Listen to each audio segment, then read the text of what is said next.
મોટાભાગના લોકોને એ વાતની જાણકારી નથી હોતી કે ફોન કઈ રીતે ચાર્જ કરવો જોઈએ અથવા તો કેટલા ટકા ચાર્જ કરવો જોઈએ. ઘણી વખત ફોન 100% ચાર્જ થવા છતાં લોકો ચાર્જિંગમાં રાખતા હોય છે, જેના કારણે ફોનની બેટરી બગડી જાય છે. તો જાણી લો આ ટિપ્સ. આપણે નવા સ્માર્ટફોનની ખૂબ જ પ્રેમથી કાળજી રાખીએ છીએ, પરંતુ જ્યાં ફોન થોડો જૂનો થવા લાગે ત્યાં આપણે તેના પ્રત્યે અનેક પ્રકારની બેદરકારી દાખવવા લાગીએ છીએ.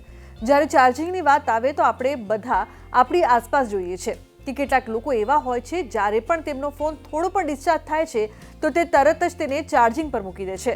આ સાથે ઘણા લોકો એવા છે કે જેઓ ફોનને ચાર્જિંગ પર મૂક્યા પછી તરત જ ફરીથી બહાર કાઢે છે અને આ પ્રક્રિયા ચાલુ રહે છે. જો તમે ફોનને વારંવાર ચાર્જ પર લગાવતા રહેશો તો સમય જતાં ફોનની બેટરી બગડશે.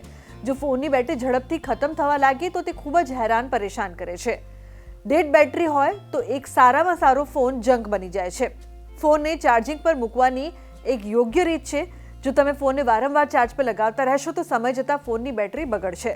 બેટરીને 20% કે તેથી વધુ નીચે જવા દો નહીં અને બેટરીને સંપૂર્ણપણે ડિસ્ચાર્જ કરવાનું ટાળો. જ્યારે બેટરીનું સ્તર 80% અથવા ઓછું અને 100%ની વચ્ચે હોય ત્યારે જ ફોનને ચાર્જરમાંથી અનપ્લગ કરો. લાંબા સમય સુધી તમારા ફોનને 100% લેવલ પર ન રાખો, એટલે કે તેને સંપૂર્ણ ચાર્જ કર્યા પછી તેને ચાર્જરમાંથી દૂર કરો.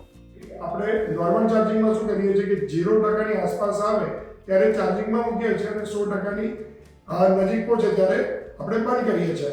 અમુકમાં ઓટો ઓફ આવે છે કે ઓવર ચાર્જિંગ ન થાય તેના માટે ઓટો કટઓફ સેન્સર લાગેલા હોય છે, એટલે મોબાઈલ ચાર્જ થતો નથી.